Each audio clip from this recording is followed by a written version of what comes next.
आ रहा है। Good morning दोस्तों, हमें एग्जाम पर कलम से क्रांति। और जैसे कि आप लोगों का डेली सेशन ये चलता है करंट अफेयर्स के, तो उसमें मैंने 2 दिन आपके रखे थे कि भाई एक रैंडम टेस्टिंग हो जाए। तो उसी फॉर्मेट में कल आपका मॉक टेस्ट में आधे क्वेश्चंस हो गए थे, आधे क्वेश्चंस आज के उसमें कर लेते हैं, ठीक है। तो क्वेश्चंस आपके जो हैं कल आपका एनवायरमेंट और साइंस से रिलेटेड जो क्वेश्चंस थे उनको लेकर किया गया। अभी आपके वर्ल्ड अफेयर से रिलेटेड क्वेश्चंस और साथ ही साथ में इकोनॉमिकली एस्पेक्ट इनका जो है देखा है। तो पहला क्वेश्चन जो आपकी स्क्रीन पर है वो है, हाल ही में चर्चा में रहे यूनेस्को के संबंध में निम्नलिखित कथनों पर विचार करें। तो पहला स्टेटमेंट क्या है आपका कि यूनेस्को ने बंग बंधु शेख मुजीबुर रहमान के नाम पर रचनात्मक अर्थव्यवस्था, जिसको क्रिएटिव इकोनॉमी के क्षेत्र में एक पुरस्कार शुरू करने का फैसला किया है। दूसरा, यूनेस्को ने 2021 को सतत विकास के लिए रचनात्मक अर्थव्यवस्था का अंतरराष्ट्रीय वर्ष घोषित किया है। उपरोक्त कथनों में से कौन से कथन आपके सही हैं? इसका आंसर करिए।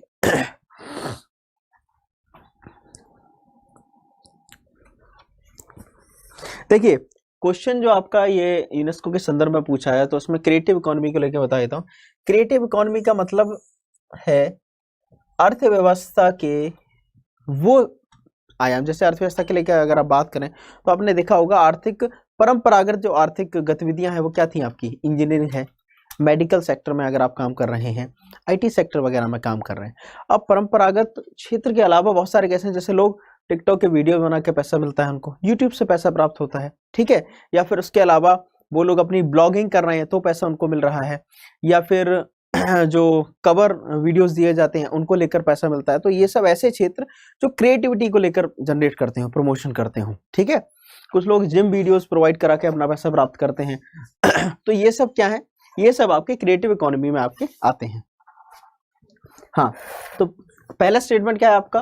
पहला स्टेटमेंट था कि भाई यूनेस्को ने बंग बंधु, हाँ तो ये बंग बंधु शेख मुजीबुर रहमान जो आपके बांग्लादेश के संस्थापक इनको बोला जाता है, ने पुरस्कार शुरू, उनके नाम पर क्या पुरस्कार शुरू किया गया है। और वर्तमान में जो बांग्लादेश की मुख्यमंत्री जो प्रधानमंत्री हैं उनके ये पिता हैं। दूसरा स्टेटमेंट था कि यूनेस्को ने 2021 को सतत विकास के लिए रचनात्मक अर्थव्यवस्था का अंतर्राष्ट्रीय वर्ष घोषित किया है। ये भी दूसरा स्टेटमेंट क्या है आपका सही है। तो आंसर क्या हो जाएगा? सी आपका क्या हो जाएगा? Right answer. मतलब कि पहला और दूसरा दोनों स्टेटमेंट क्या है आपके सही हैं, ठीक। अब बात करते हैं आपके अगले प्रश्न की तरफ। अगला प्रश्न है आपका, आर्थिक मंदी से उबरने के लिए निम्नलिखित में से कौन सा उपाय कर सकती है सरकार? तो पहला स्टेटमेंट था प्रत्यक्ष करों में को बढ़ाना और अप्रत्यक्ष करों में कटौती करना। प्रत्यक्ष करों में कटौती करना और अप्रत्यक्ष करों को बढ़ाना।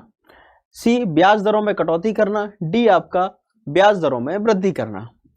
इसका आंसर करिए। देखिए, मंदी को लेकर बात ऑब्वियसली चल ही रही है। सरकार ने, जैसे मैंने आपको अभी कुछ 2 दिन पहले जो आपको क्वेश्चंस कराया था, उस क्वेश्चन में आपसे राजकीय प्रोत्साहन को लेकर जो मैंने बात की थी कि सरकार जो है राजकीय प्रोत्साहन के संदर्भ में क्या क्या कार्य कर सकती है। तो उसमें मैंने आपको बताया था सब्सिडी देना, साथ ही साथ में क्या है कि आप करों में छूट देंगे उनको, और सरकार के खर्चे में बढ़ोतरी, ये सब क्या थे, राजकीय प्रोत्साहन बढ़ाने को लेकर बात थी।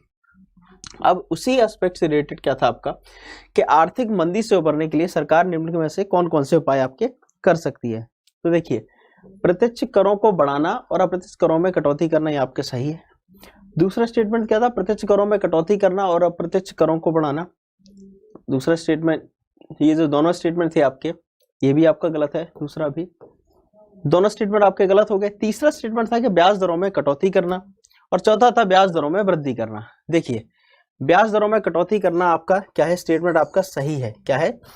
क्योंकि अगर ब्याज दरों में आप कटौती करेंगे तो ऐसे में क्या होगा, लोग ज्यादा से ज्यादा क्या करेंगे, ज्यादा से ज्यादा लोन लेंगे।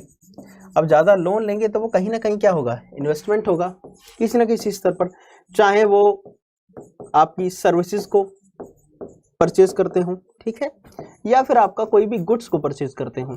तो अल्टीमेटली क्या होगा, इन दोनों से ये आपको अल्टीमेटली क्या है, डिमांड का जो कर्व है उसको बढ़ाएंगे। मतलब कि डिमांड में क्या है, आप एक बढ़ोतरी देखेंगे। जब डिमांड में बढ़ोतरी होगी तो क्या होगा, साथ ही साथ में क्या होगा, रोजगार सृजन कार्यक्रम चालू, रोजगार सृजन होना शुरू होगा। अगर डिमांड में बढ़ोतरी होती है, प्रोडक्शन बढ़ेगा तो क्या है, रोजगार सृजन भी बढ़ेगा। साथ ही साथ में क्या, अर्थव्यवस्था का जो गति का जो पहिया है वो क्या है, एक संतुलित गति की ओर या उत्कर्ष की ओर क्या है, आगे बढ़ेगा, ठीक। तो आंसर क्या हो जाएगा आपका, सी आपका क्या हो जाएगा राइट आंसर, मतलब ब्याज दरों में कटौती करना। ठीक, अब बढ़ते हैं आपके अगले प्रश्न की तरफ। अगला प्रश्न है आपका, भारतीय रिजर्व बैंक के डिजिटल भुगतान सूचकांक के संदर्भ में निम्नलिखित कथनों पर चर्चा करें। इसका आंसर करिए।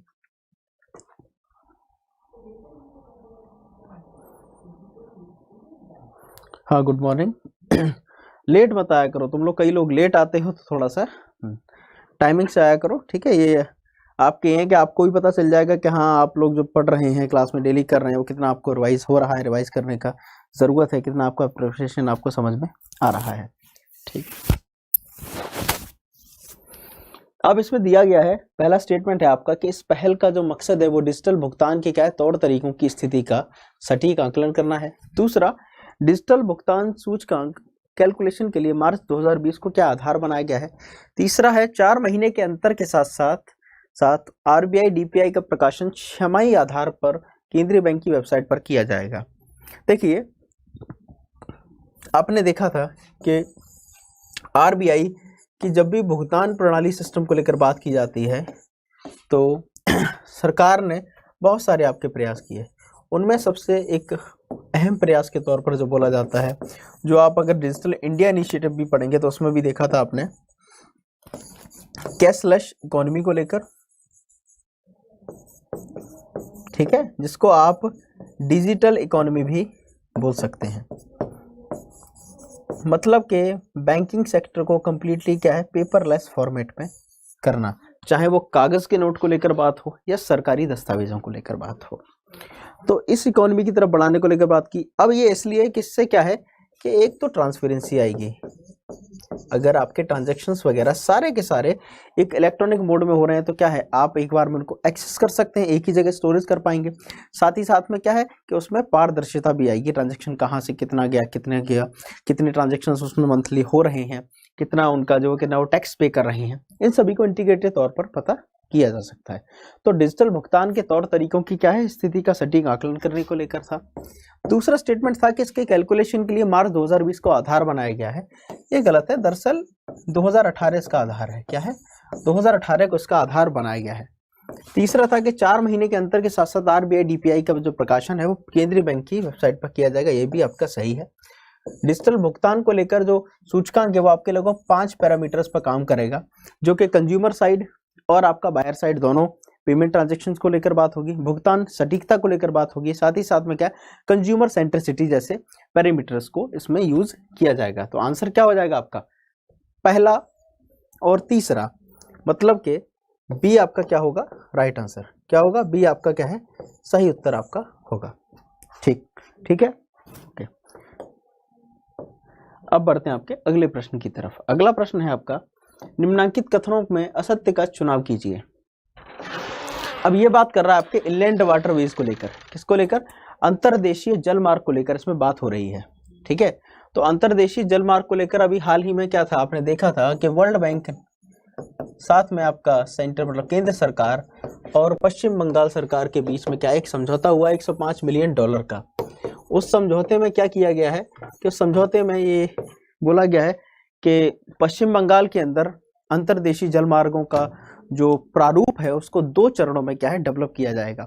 पहले चरण में क्या है, पहले चरण में उसको 5 जो डिस्ट्रिक्ट हैं उनके जहां पर ज्यादा जनसंख्या है, तो ऐसे में क्या है अंतर्देशीय जलमार्ग के बारे में एक बात भी बोली जाती है कि ये एक तो लागत इसकी सस्ती है, साथ ही साथ में क्या है आप अगर लोकल ट्रांजिट सिस्टम को लेकर जब बात करते हैं तो उस संदर्भ में क्या है एक उपयोगी संदर्भ में आपको ये मिलेगा। तो 2 फॉर्मेट में मतलब 2 चरणों में इस योजना को अंजाम दिया जाएगा। अब उसी को लेकर बात करते हैं। तो पहला स्टेटमेंट क्या था कि अंतर्देशीय जलमार्ग अब माल ढुलाई और यात्रियों के लिए पर्यावरण के अनुकूल और लागत प्रभावी विकल्प के तौर पर क्या है उभर रहे हैं। बी है आपका अंतर्देशीय जलमार्ग जैसी परियोजनाओं से नदी परिवहन के आधारभूत ढांचे में सुधार करने में क्या है मदद मिलेगी। सी है आपका अंतर्देशीय जलमार्ग जैसी परियोजनाओं के निर्माण से यातायात का बेहतर पूरक उपलब्ध होता है। बेहतर पूरक का मतलब क्या हो गया, जैसे कि अगर आप यातायात को लेकर बात करें तो पहले क्या था ट्रेडिशनली तौर पर आपके रोड और साथ ही साथ में क्या था ट्रेन सर्विसेज।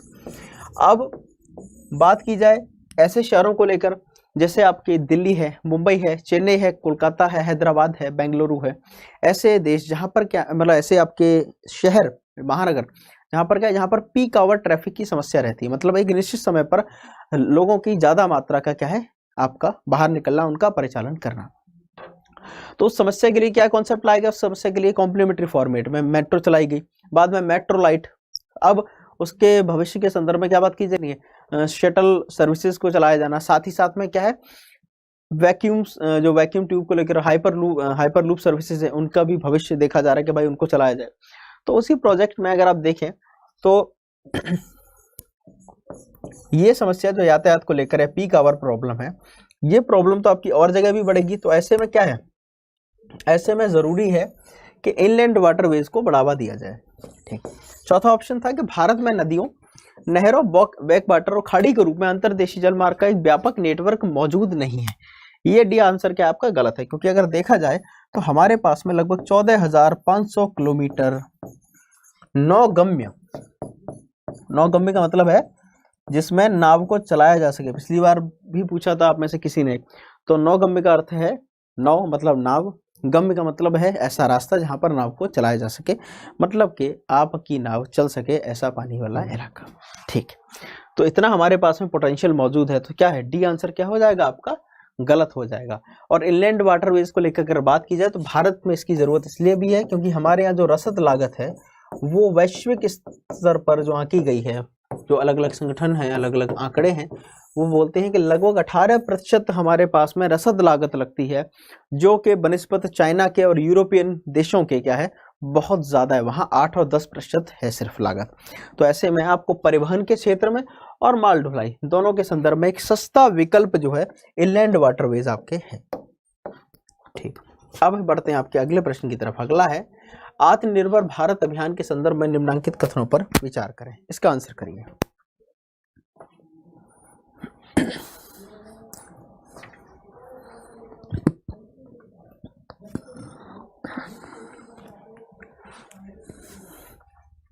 इसका आंसर करिए।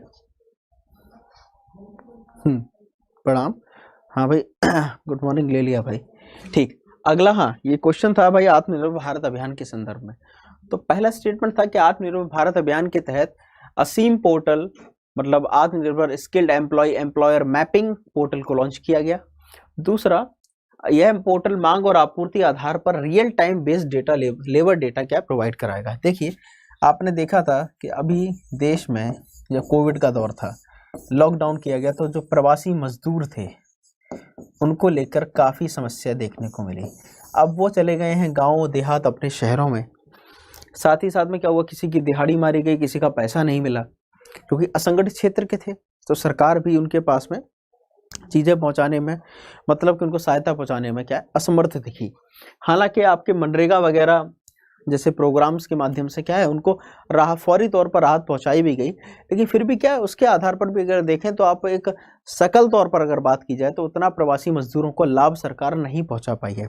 ऐसे में इस तरह की एक पोर्टल को लॉन्च करने को बात की गई कि जहां पर क्या है उनका डेटा अवेलेबल हो कि किस क्षेत्र में उनकी कुशलता है, कितनी संख्या है, और वो भी क्या है real time based. Real time based क्या है, एग्जैक्ट कंडीशंस में। ये ऐसा नहीं है कि डेटा आपके पास आपसे 3 महीने पुराना है, 6 महीने पहले रजिस्ट्रेशन का है, ना, करंटली डेटा, मतलब कि एक रियल टाइम डेटा को लेकर बात की गई। तो ये आपका क्या बात करेगा, ये बात करेगा डिमांड और सप्लाई के बेस पर। किसके, डिमांड और सप्लाई के बेस पर ये आपका डेटा काम करेगा। तो आंसर क्या हो जाएगा, सी आपका क्या हो जाएगा राइट आंसर, मतलब पहला और दूसरा क्या है दोनों आपके सही हैं। कोई डाउट? ठीक, अब बढ़ते हैं आपके अगले प्रश्न की तरफ। अगला प्रश्न है आपका स्कूल बैग पॉलिसी के संदर्भ में निम्नलिखित कथनों पर विचार करें, इसका आंसर करिए आप लोग।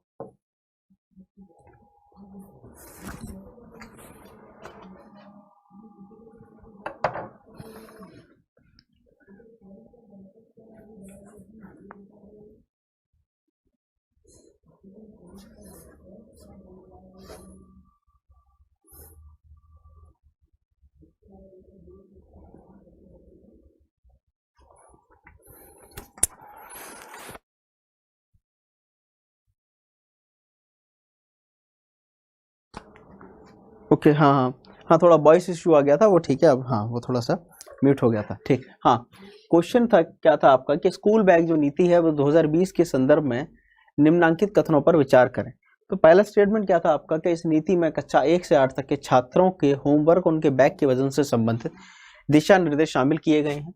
दूसरा स्टेटमेंट था कि इस नीति में विद्यालयों के लिए अवसंरचनात्मक बदलाव मतलब कि इंफ्रास्ट्रक्चर चेंजेस को लेकर आवश्यकता पर जोर दिया गया, क्योंकि छात्र प्रतिदिन कई सारी पुस्तकें ले जाने में सक्षम नहीं है। तीसरा, यह जो नीति है राष्ट्रीय शैक्षिक अनुसंधान एवं प्रशिक्षण परिषद NCERT द्वारा जारी की गई है।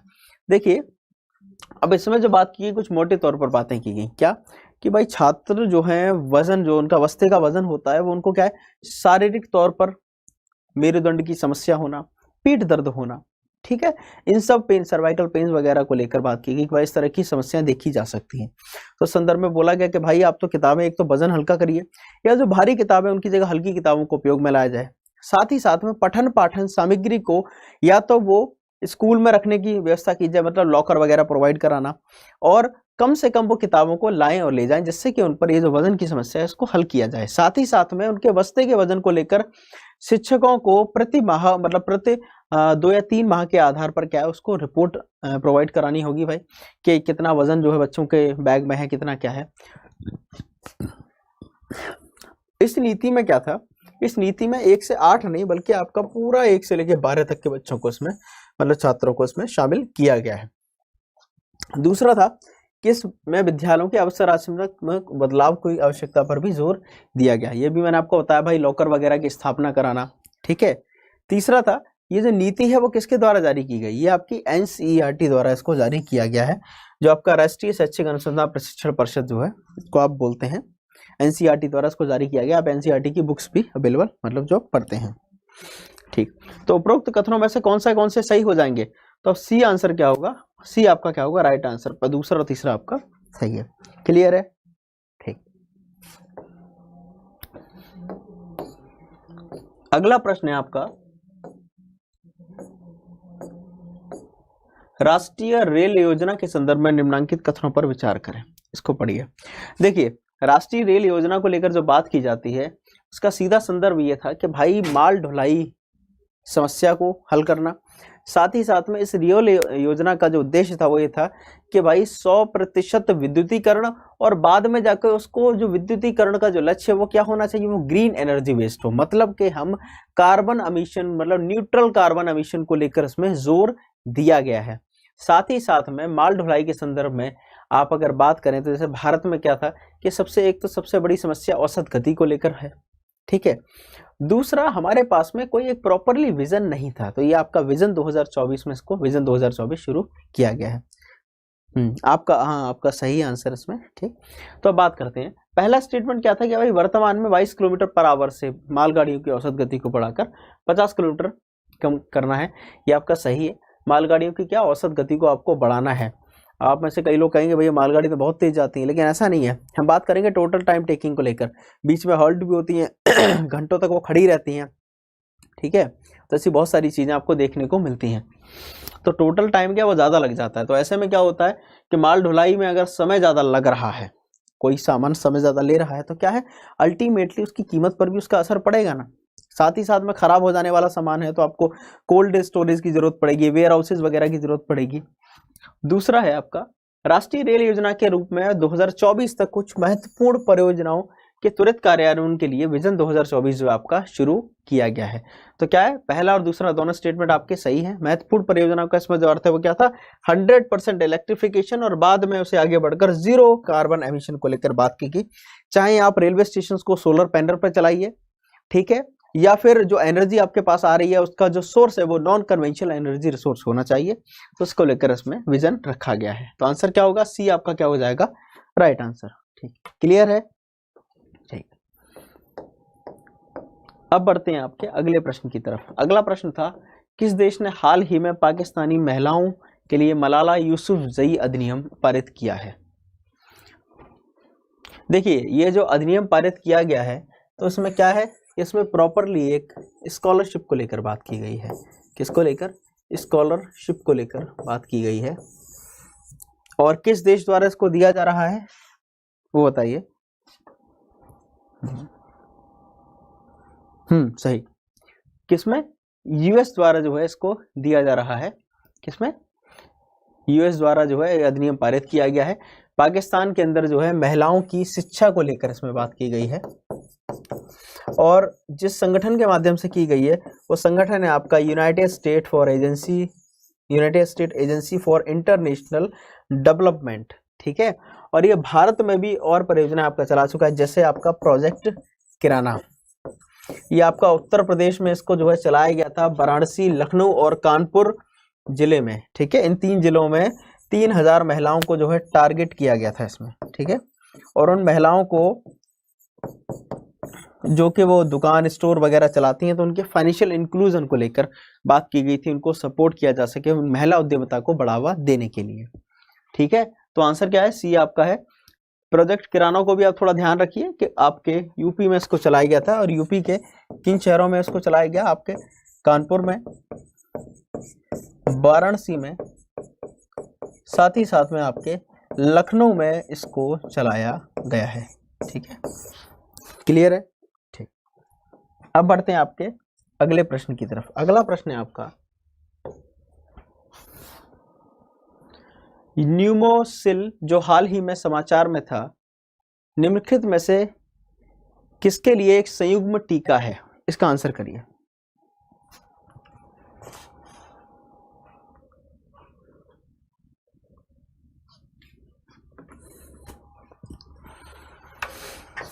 ये आपका हाल ही में चर्चा में था, मैंने लास्ट क्लास में आपको इसको करवाया भी था, तो इसका आप आंसर करिए।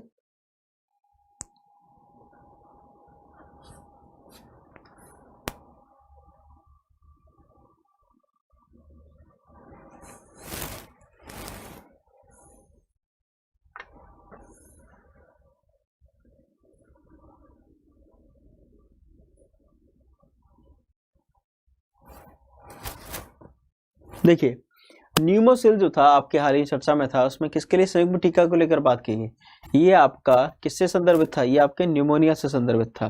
किससे, आपके न्यूमोनिया से इसको जो है संदर्भित था। किससे था, न्यूमोनिया से। ठीक, कॉन्जुगेट वैक्सीन है ये, अगर इंग्लिश में भी इसका वर्जन दिया जाए तो कॉन्जुगेट वैक्सीन बोलते हैं इसको, संयुग्म टीका। ठीक, अब बढ़ते हैं आपके अगले प्रश्न की तरफ। अगला है आपका, इसको पढ़िए और इसका आंसर करिए। चलिए, देखिए प्रश्न है आपका कि हाल ही में चर्चा में रहे मुनपा हस्त निर्मित कागज के संदर्भ में निम्नलिखित कथनों पर विचार करें। पहला स्टेटमेंट है, ग्रामीण विकास मंत्रालय की पहल पर हाल ही में अरुणाचल प्रदेश के तवांग में मुनपा हस्त निर्मित कागज निर्माण इकाई की शुरुआत की गई। दूसरा, इसे बौद्ध मठों में धर्म ग्रंथों और स्तुति गान लिखने के लिए भी उपयोग किया जाता था। तीसरा, मुनपा हस्त निर्मित कागज शुग सेंग नामक स्थानीय पेड़ की क्या छाल से बनाया जाता है, जिसका अपना एक औषधीय महत्व है। इसका आंसर करिए। देखिए, ये आपका भी हाल ही में क्या था, चर्चा में रहा था। आपने देखा होगा कि भारत सरकार का एक प्रोजेक्ट भी है, मिशन भी है कि हम अपनी जड़ों को जाने और पहचाने। ठीक है, अब उनको जड़ों को जानने और पहचानने के संदर्भ में क्या, जितनी भी स्थानीय कलाएं हैं, चाहे कोई चित्रकला रही हो, कोई या संगीत कला रही हो, या कोई ऐसी आपकी हैंडीक्राफ्ट्स का एक कोई वर्जन रहा हो, उसको लेकर सरकार क्या है, उसको प्रमोट कर रही है।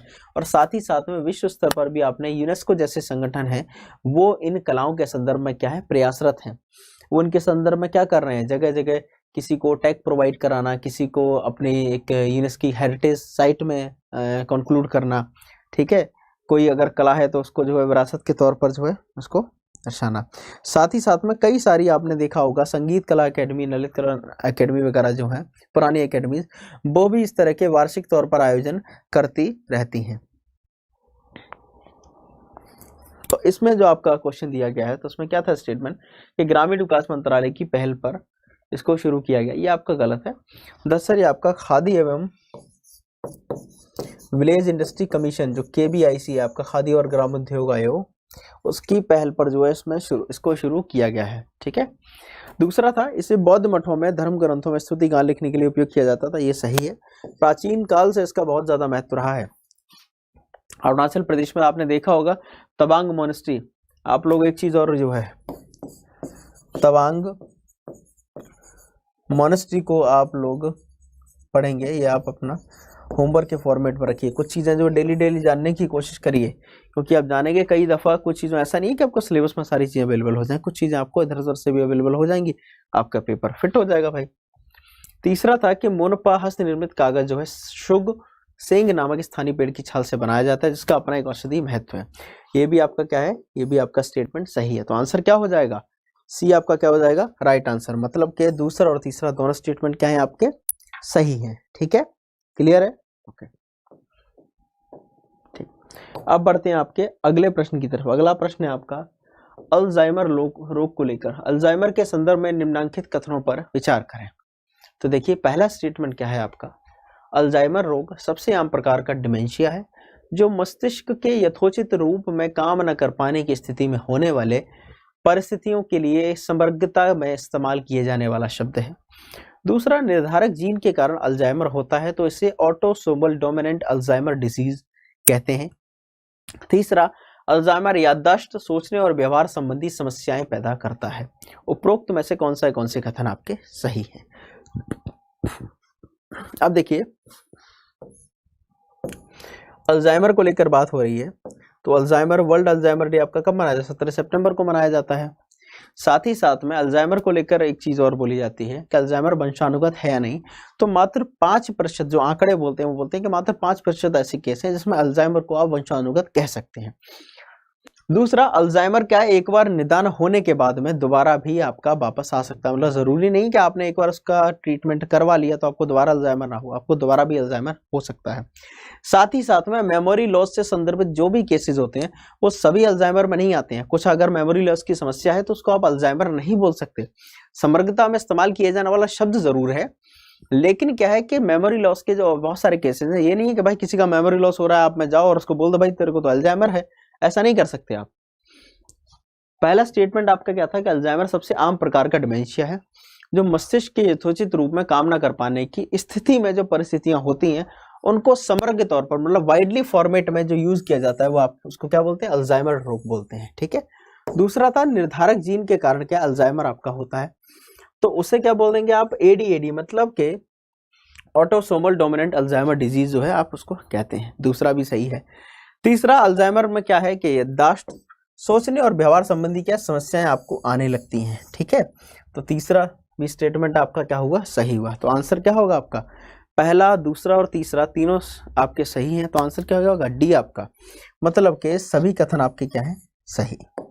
ठीक, क्लियर है इसको। अब बढ़ते हैं आपके अगले प्रश्न की तरफ। अगला प्रश्न है आपका, निम्नांकित कथनों में असत्य कथन का चुनाव कीजिए।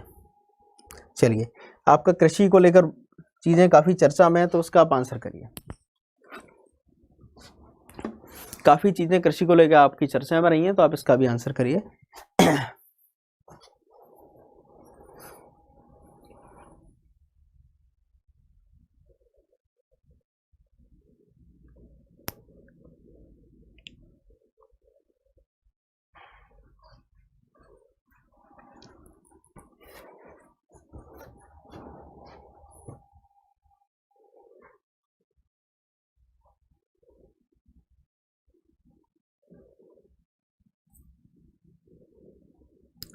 देखिए स्टेटमेंट क्या था कि भाई आमतौर पर अनुबंध कृषि को क्या है, पूर्व निर्धारित कीमतों पर उत्पादन और आगे के समझौतों के अंतर्गत कृषि उत्पादों की आपूर्ति के लिए किसानों या प्रसंस्करण और या विपणन कंपनियों के एक समझौते के रूप में परिभाषित किया गया। तो पहला स्टेटमेंट क्या है आपका, सही है। दूसरा था कि केंद्र सरकार की मॉडल अनुबंध कृषि अधिनियम 2018 की तर्ज पर अनुबंधित कृषि पर कानून लाने वाला पंजाब देश का पहला राज्य है। ये गलत है, दरअसल क्या है, तमिलनाडु है आपका, क्या है, तमिलनाडु देश का ऐसा पहला राज्य है। तीसरा था कि अनुबंध कृषि को किस में लाया जाता है, समवर्ती सूची में लाया जाता है, जबकि कृषि का आपका राज्य सूची का। आपने देखा होगा कॉन्ट्रैक्ट फार्मिंग को लेकर जो मुद्दा उठ रहा है तो सरकार भी यही कह रही है भाई समवर्ती सूची का विषय है, मतलब राज्य सरकार भी इसमें शामिल होंगी, तो किसानों को परेशान होने की जरूरत नहीं है, ये कि सरकार का अपना एक पक्ष है। हालांकि सुप्रीम कोर्ट ने इसको हाल ही में क्या है, आपने देखा होगा अभी 2 दिन पहले ही बोला गया था कि भाई सुप्रीम कोर्ट ने अपने जो याचिकाओं की सुनवाई थी इस संदर्भ में क्या बोला था कि भाई किसानों को लेकर आपने कहा था कि समस्या का हल होगा प्रोटेस्ट को लेकर। आप प्रोटेस्ट के संदर्भ में देखिए सुप्रीम कोर्ट ने केंद्र सरकार को फटकार भी लगाई इस संदर्भ में और बोला कि आप बोल रहे थे बातचीत से मसौदा हल होगा, लेकिन हल होने के कोई आसार दिख नहीं रहे हैं। ऐसे में हम हाथ पर हाथ धरे नहीं बैठ सकते। चौथा था, लेन देन और विपणन लागत के कारण खरीदार लघु और सीमांत किसानों के साथ अनुबंध कृषि को वरीयता नहीं देते हैं। ये भी सही है, क्योंकि अनुबंध कृषि को लेकर जो बात चल रही थी उसमें बोला गया था कि भाई छोटे किसानों का क्या होगा, छोटे किसान इतनी बड़ी उपज तो करते नहीं है, तो पूरा मॉल को आपूर्ति दे पाना, एक अच्छी खासी यूनिटी में मतलब अच्छी खासी कोई यूनिट है उसको जो है आप रॉ मटेरियल सप्लाई करने को बात जब आएगी तो आप सप्लाई नहीं कर पाएंगे। इतना बड़े भाई किसी पे 1 एकड़ जमीन है या आधा एकड़ जमीन है या 2 एकड़ जमीन है, तो उतनी बड़े पैमाने पर सप्लाई नहीं कर पाएगा। तो ऐसे में उससे कॉन्ट्रैक्ट करने में कोई फायदा नहीं, और सारे किसानों को एकजुट करके एक ही फसल उगवाना ये भी जरूरी नहीं कि ऐसा हो पाए। तो ऐसे में छोटे किसानों को लेकर ये समस्या आपकी खड़ी हो रही है। आंसर क्या आपका? आंसर था आपका बी। आपका क्या था? राइट आंसर बी था। आपका स्टेटमेंट गलत था। क्यों? क्योंकि पंजाब की जगह क्या है आपका? तमिलनाडु। तो आंसर क्या हो जाएगा? बी आपका क्या हो जाएगा? Right answer. ठीक, अब बढ़ते हैं आपके अगले प्रश्न की तरफ। अगला प्रश्न था, हाँ क्वेश्चंस आपके जो थे कंप्लीटली जो मैंने रखे थे वो आपके क्या है? आपके कंक्लूड हो गए। आज की क्लास में जो आपके बाकी मैंने बताए थे कि आपको 25 कंप्लीटली क्वेश्चंस थे वो आपके क्लियर हो गए। अब कुछ चीज़ें आपकी रह गई थी, जैसे कि कल मैं क्वेश्चंस जो आपको कराए थे तो उसमें एक चीज़ आपकी रह गई थी साइट्स को लेकर। जैसे आपको कुछ लोगों को इश्यू आ रहा था साइट्स वगैरह को लेकर, ठीक है? तो उस संदर्भ में आपको क्या है कि साइट्स को लेकर मैंने बताया था कि एक कोई पूछ रहा था भाई कि साइट्स के कन्वेंशंस को लेकर। तो देखिए साइट्स का जो तीसरे शेड्यूल को लेकर हमेशा जो समस्या रहती है वो क्या है? वो बात करता है आपके राष्ट्रीय स्तर पर संरक्षण को लेकर। मतलब के जो देश हैं वो देश राष्ट्रीय स्तर पर क्या संरक्षण का प्रयास कर रहे हैं, क्या क्या प्रयास उन्होंने किए हैं। मतलब कि वाइल्ड लाइफ एक्ट में वो आपके आते हैं, कंजर्व किए गए। तो उस लिस्ट को क्या है साइट्स के तीसरे अपेंडिक्स में आपके डाला जाता है। तो आपकी जो आज की ये दोनों क्लासेस थी ये आपकी कंप्लीट हो गई। साथ ही साथ में जो मैं आपको इनलैंड वाटरवेज को लेकर एक और आपने किसी ने पूछा था, तो आपका क्या पूछा था? आपने राष्ट्रीय राजधानी क्षेत्र परिवहन निगम को आपने पूछा था, जिसको आप NCRTC भी बोलते हैं। तो उसको लेकर मैंने आपको बताया था। तो उस संदर्भ में जो आपका था कि NCRTC क्या आपने देखा होगा देश की राजधानी के आसपास में ये चीजें चल रही हैं अलग अलग। क्या है छोटा सा 6 फीट का जो है एक तरीके से ट्रैक जो है बना दिया गया है, ठीक है? उसको लेकर एक चीज और आपको बतानी थी, वो था आपका ब्लॉकचेन टेक्नोलॉजी को लेकर कि भाई ये जो अनुबंधित कृषि को लेकर बात हो रही है उसमें एक चीज और थोड़ा सा आप ध्यान रखिए। जो किसानों की समस्या को लेकर जब बात ही हो रही है तो थोड़ा सा समय भी बच गया है, उस समय को जो है उपयोग कर लेते हैं। आपको बता देते हैं कॉन्ट्रैक्ट फार्मिंग को लेकर क्या समस्या है। तो देखिए अनुबंध कृषि को लेकर सरकार के पक्ष क्या है और किसानों की समस्याएं क्या है उसको लेकर बात। सरकार का कहना है कि अनुबंधित कृषि के संदर्भ में क्या है कि 3 दिनों के अंदर, मतलब कि उपज जब उपज आ जाएगी और जो खरीद होगी 3 दिनों के अंदर में क्या है भुगतान होगा, ठीक है? ये सरकार एक बोल रही है, एक पॉजिटिव वे दिखा रही है कि भाई 3 दिनों के अंदर भुगतान होगा। साथ ही साथ में स्थानीय प्रशासनिक स्तर पर क्या है कोई भी अगर वाद विवाद होता है तो उसका क्या है उसका निपटान होगा। साथ ही साथ में जो भी समझौता होगा उस समझौते में क्या है समय का उल्लेख किया जाएगा। समय का उल्लेख का मतलब क्या है? मतलब कि कॉन्ट्रैक्ट शॉर्ट पीरियड का है, लॉन्ग पीरियड का है। शॉर्ट से शॉर्ट पीरियड का भी रखा गया और मैक्सिमम 5 ईयर तक का जो है कॉन्ट्रैक्ट आपका रखा गया है। साथ ही साथ में एक चीज और बोली गई थी, वो बोली गई थी कि भाई 10,000 की संख्या में कृषक समूह सरकार जो है बनाएगी। अब इसके अलावा इस कॉन्ट्रैक्ट फार्मिंग के संदर्भ में सरकार का जो एक और पॉजिटिव था, वो सरकार ने जो तर्क दिया वो तर्क आपका क्या दिया था? वो दिया था आपका कीमत को लेकर कि किसान जो है भविष्य में जो कीमत जो भविष्य में भुगतान होगा उसको लेकर क्या है निश्चिंत हो जाएंगे। निश्चिंत होने का मतलब यह है कि भाई पहले से ही क्या है पूर्व में ही कीमतें अगर तय हो जाती हैं तो उनको बाजार की अनिश्चितताओं से क्या है घबराने की जरूरत नहीं है।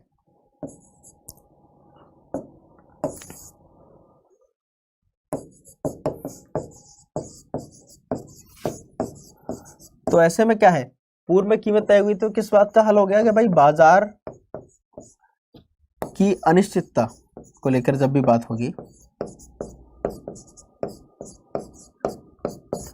उससे क्या है, इससे हल मिल जाएगा। मतलब कि किसान जो भविष्य में परेशानी इसको होती थी कि भाई मार्केट में अगर ज़्यादा फ्लो कर गई कोई फसल या मार्केट में ज़्यादा वो फसल अवेलेबल है तो ऐसे में उसको नुकसान ना हो जाए, क्या उसको फायदा होगा, इस सब की जो समस्याएं थी उन समस्याओं से क्या है उसको अल्टीमेटली आप निजात उसको मिल सकता है।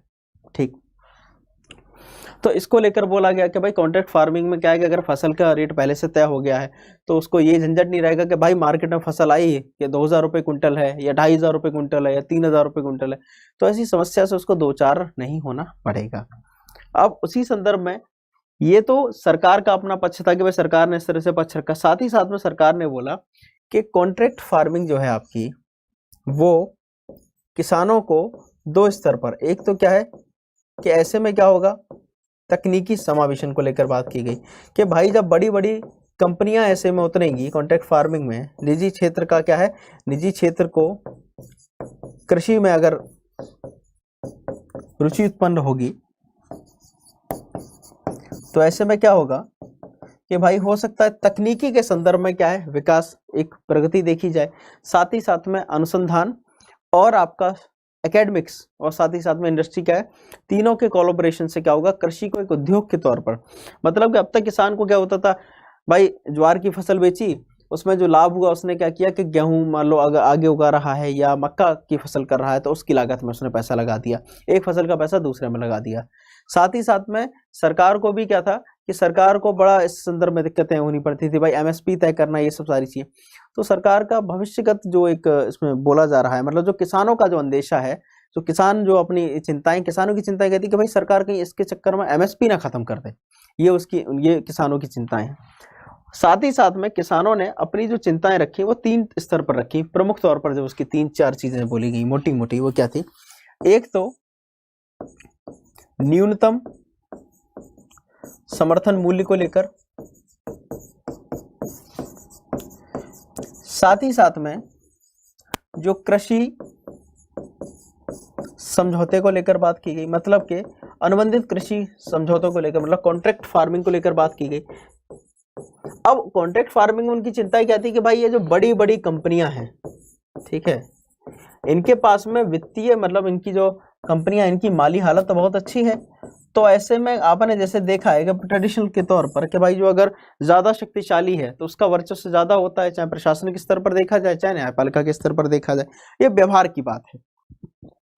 क्योंकि आदर्श स्थितियां जरूरी नहीं है कि हमेशा आदर्श स्थितियां हो, तो उनका था कि भाई ऐसे में बड़ी बड़ी कंपनियां अपने हक में फैसले करेंगी तो सरकार किस तरह से किसानों का भी क्या है, हितों का संरक्षण हो सके। तीसरा था स्टेटमेंट आपका, मतलब तीसरी जो उनकी एक समस्या रखी गई थी न्यूनतम समर्थन मूल्य कृषि समझौते के बाद में, वो उनकी समस्या थी कि फसलोत्पाद का केंद्रीकरण ना होने हो जाएगा। केंद्रीकरण का मतलब क्या है कि कंपनियां ऐसी फसलों को बढ़ावा देंगी जिन फसलों से क्या है उनको लाभ ज्यादा मिल रहा है। तो ऐसे में क्या होगा, ऐसे में जो बात की जाती थी समेकित कृषि की, वो उल्टा क्या हो जाएगा, वो सस्टेनेबल एग्रीकल्चर की जगह एक सिंगल क्रॉप बेस्ड हो जाएगा। जैसे आपको ध्यान होगा नील की खेती को लेकर, तो अंग्रेजों को नील की खेती में ज्यादा मुनाफा था, तो वो क्या करते थे, वो नील की खेती जो है प्राप्त करने को बात करते थे। तो ये चीजें आपकी कृषि के संदर्भ में थी। साथ ही साथ में अब बात करते हैं आपको इनलैंड वाटरवेज के संदर्भ में, कल कोई एक प्रश्न आपका पूछ रहा था, तो इनलैंड वाटरवेज को लेकर बात कर लेते हैं। जो आपकी टोटल क्लास हुई थी उनके कुछ कुछ डाउट थे, वो आप लोग क्लियर कर लेते हैं हम लोग। तो इनलैंड वाटरवेज को लेकर ये था कि सर क्या क्या एकदम एग्जांपल्स को लेकर बात कर लें। तो इनलैंड वाटरवेज में क्या थी समस्या आपके लोगों को जो एक प्रॉपरली तौर पर देखने को मतलब थी कि देखिए आपके एग्जांपल के तौर पर क्या, जैसे असम में बराक नदी, ठीक है, पश्चिम बंगाल हो गया आपका, बिहार है या आपका उत्तर प्रदेश है, वहां पर क्या है आप गंगा नदी तंत्र को लेकर बात कर सकते हैं, गंगा और उसकी सहायक नदियों में नौवहन को लेकर बात होना। साथ ही साथ में आप गोवा में जो नदियां हैं